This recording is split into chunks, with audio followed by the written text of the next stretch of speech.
Good morning, good afternoon, good evening. Some of you may be familiar with the tale of the Emperor's New Clothes. It's a children folk tale of a vain and pompous emperor who ended up exposing himself because of his vanity. He was conned by conmen to believe he's wearing a golden robe and made himself a laughingstock. I think Zimbabwe's Emmerson Mnangagwa has become the modern day emperor. He is becoming an embarrassment. Here is a video of one of the latest. With the West or the East, what is primarily important is what we are with. We don't need to please ourselves. Good. That. Ben, did you hear that? Good day to you and good day to our viewers. Thank you for joining us. Yes, I had the opportunity to follow the whole, conversation, and you can find the entire, discourse on YouTube. So the question here was, do you find, the trade and the relationship that you have with China or the East better than the one that you had with the West? And, like you said, pompous as he says, we don't care who we deal with as long as it pleases us. But then you got to ask, Mr. President, you are with the Chinese right now, and these are the biggest investors in Zimbabwe, and we can see the people of Zimbabwe. I mean, there is videos that are circulating all over social media that the Chinese are treating, Zimbabweans badly, and sometimes it goes to as far as killing each other. Now the question is, we do what is best for us. Who is us? I think this is somebody that really does not understand what is going on with the people and his country.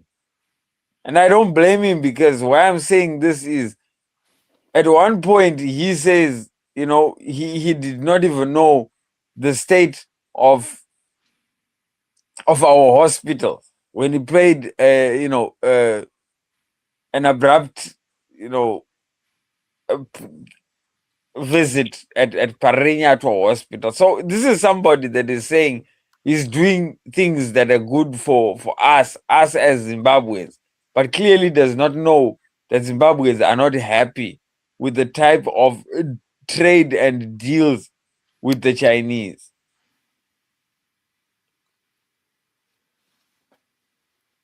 Well, the truth of the matter is, in this particular case, to keep saying that we please ourselves. The truth of the matter is that Zimbabwe is a failed state. Our hospitals, our roads, you name it, they are all in a dilapidated state. And because of our failure to govern ourselves, that has actually opened the door for outsiders to come in. And so to keep emphasizing that we are we are pleasing ourselves, we don't have to please the East or the West, we are pleasing ourselves, is, to say the least, naive. Because by failing to govern yourselves, you have allowed others from outside, in this particular case, the Chinese in particular, to come in. But not only the Chinese. I believe that this gathering actually was somewhere in the Middle East, and one of the documentaries that we have covered on this program was the billions of dollars Zimbabwean gold that is being looted through some of those Middle East countries. They've come in to exploit you. You are not pleasing them, they are pleasing themselves. And you are in denial of what is happening. This is the tragedy of Zimbabwe.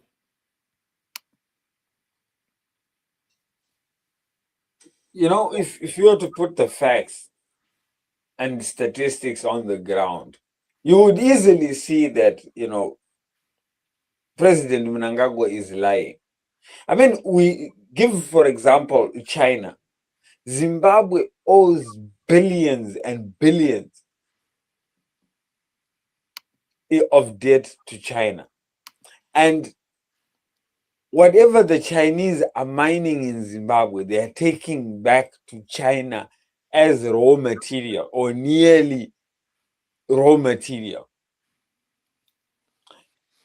Zimbabwe has vast minerals, and China has been working on those minerals. And when you look at what stats show, it shows that the Zimbabwean, ordinary Zimbabwean out there, is living under or just about $1 a day.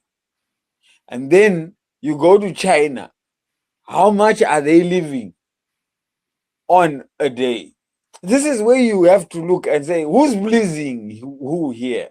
Are we pleased with the situation that we find ourselves in, where we are living in abject poverty? So, Mr. President, please spare us. Don't say that, you know, we are pleasing ourselves. Nobody is pleased with the current situation in Zimbabwe. We are right at the bottom of the food chain. And unfortunately, it is the depth that the ZANU-PF government has taken us into. And this money that they're borrowing is not for development. It is to please themselves. And I think this is why he used that word, what pleases us.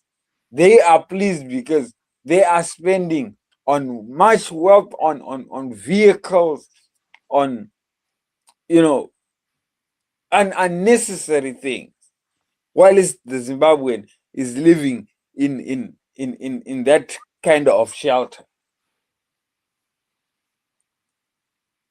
Clearly, this man is talking nonsense.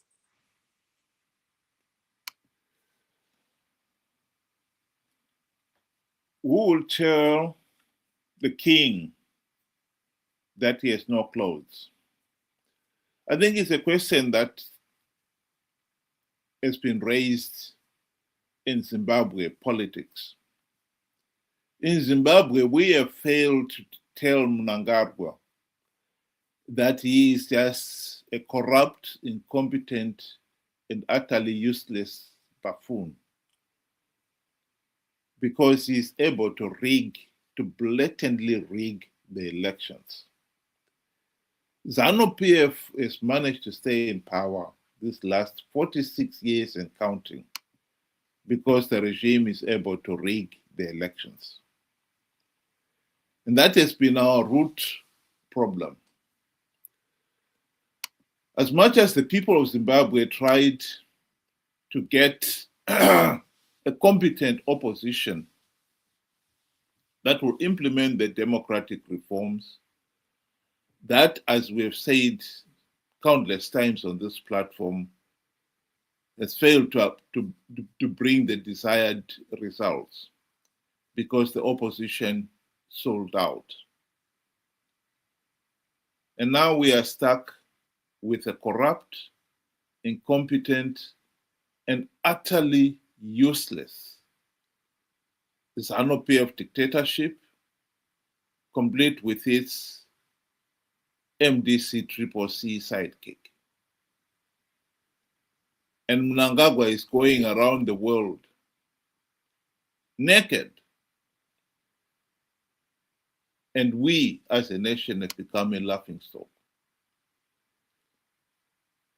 None of the people in that audience believed that Zimbabwe is not there to please the East or the West, that we are pleasing ourselves.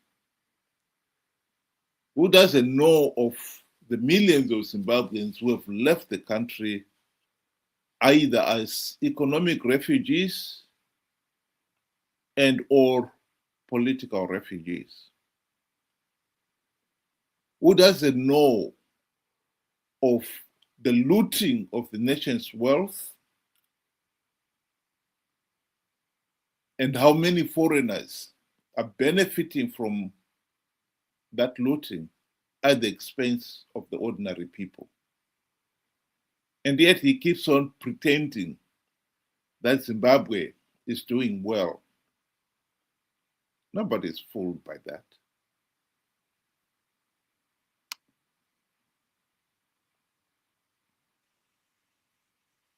It is quite unfortunate that, as Zimbabweans or many Zimbabweans out there, they sacrificed a lot, in giving the opportunity to the opposition as a way out. But now only to find out that the opposition is actually in bed with ZANU-PF. What they are simply doing is rocking the boat gently, not to cause too much strife and tension with the big bosses, because that is where they are getting paid. I mean, recently we have been hearing so many exposés of how the MDC-CCC has been benefiting from this participating in rigged elections. There has always been a stake or a price in the end. And this includes the likes of Chamisa, who have benefited from ZANU-PF. He got given 2 farms, and so many other perks that are involved.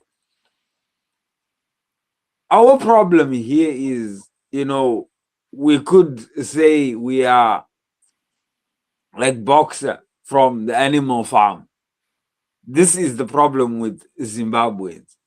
Our failure to think for ourselves, our failure to see the facts as they are, or our own denial, where we have also joined the likes of Mnangagwa, living in a cocoon, where you try to tell the world that Zimbabwe is doing things for its own benefit.